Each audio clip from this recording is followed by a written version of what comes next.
میں ہوں وحید امان، آپ ہمارا یوٹیوب چینل اور فیس بک پیج دیکھیں۔ السلام علیکم۔ تو جی ناظرین، پروگرام تو بڑھ گیا ہے اور اچھے خاصے طریقے سے بڑھ گیا ہے، اور اس کو کہتے ہیں ورنہ۔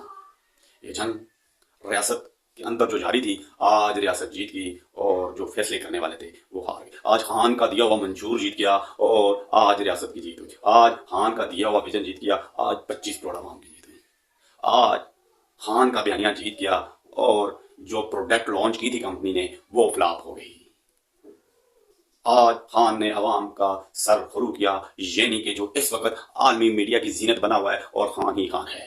پچھلے 3 دن سے لے کر خان ٹاپ رننگ پہ جا رہا ہے، چاہے پاکستان کے اندر ہو کہ عالمی میڈیا کی زینت بھی خان بنا ہوا ہے۔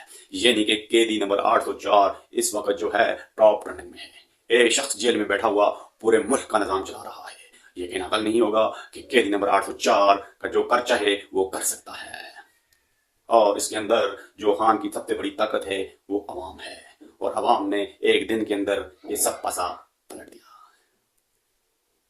اور جو بڑے ہیں خشے خاصے طریقے سے ان کا پروگرام پڑا ہے، جو شیروانیاں تیار کیے بیٹھے تھے، جنہوں نے تیل کی کھیپ کینسل کرا کر بینسوں کی کھیپ کا جو ہے آرڈر دیا تھا کہ اس وقت اعلیٰ قسم کی بینسیں آئیں گی اور وزیر اعظم ہاؤس کے لیے جو میاں صاحب کو دودھ پلایا جانا تھا، لیکن اب وہ انہوں نے 120 سیٹیں جو ہیں پی اے کی بک کرا لی ہیں انگلینڈ کے لیے۔ برحال جانا تو انہوں نے اپنے گھر ہی تھا، لیکن انہوں نے کہا پاکستان کے اندر اس وقت حالات بڑے گمبھیر ہو چکے ہیں، اب جانا ہمارا ضروری ٹھہر گیا ہے۔ برحال پھر دوسری طرف ان کے بھی کام پہ ٹانگ گئی ہیں جو ان کو لے کے آئے تھے۔ کمپنی کا پروڈکٹ بری طرح فلاپ ہو گیا، خان جیت گیا اور 25 کروڑ عوام جیت گئی۔